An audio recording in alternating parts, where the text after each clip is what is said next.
Hola, ahora voy a resolver este ejercicio en el que queremos buscar la intersección de la recta R con el plano P. No podemos saberlo a simple vista porque no están en verdadera magnitud ni la proyección vertical ni la horizontal de la recta R.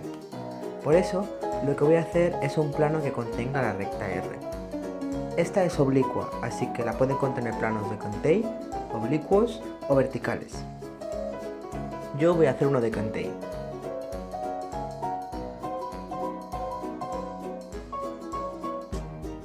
Tenemos que buscar ahora la recta intersección entre estos dos planos.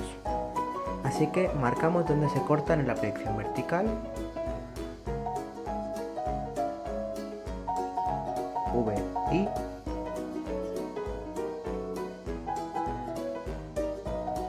y para ver dónde cortan sus proyecciones horizontales las alargamos y marcamos HI.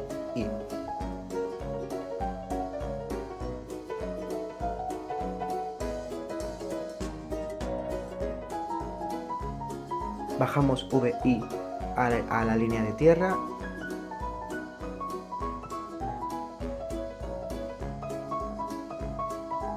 y la unimos con HI. Solo se verá lo que está por debajo de la línea de tierra.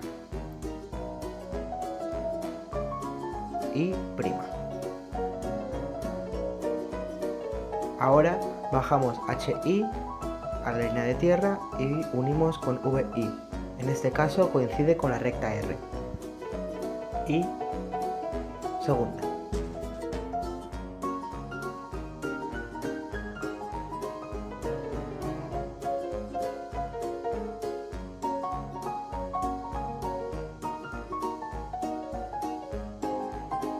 Y' corta la recta R en este punto.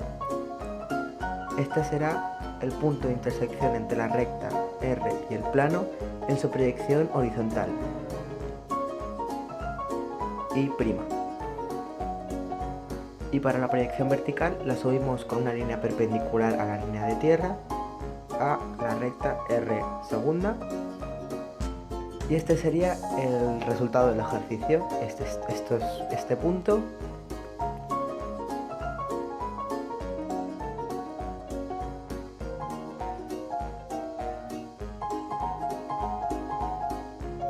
Este sería el resultado del ejercicio.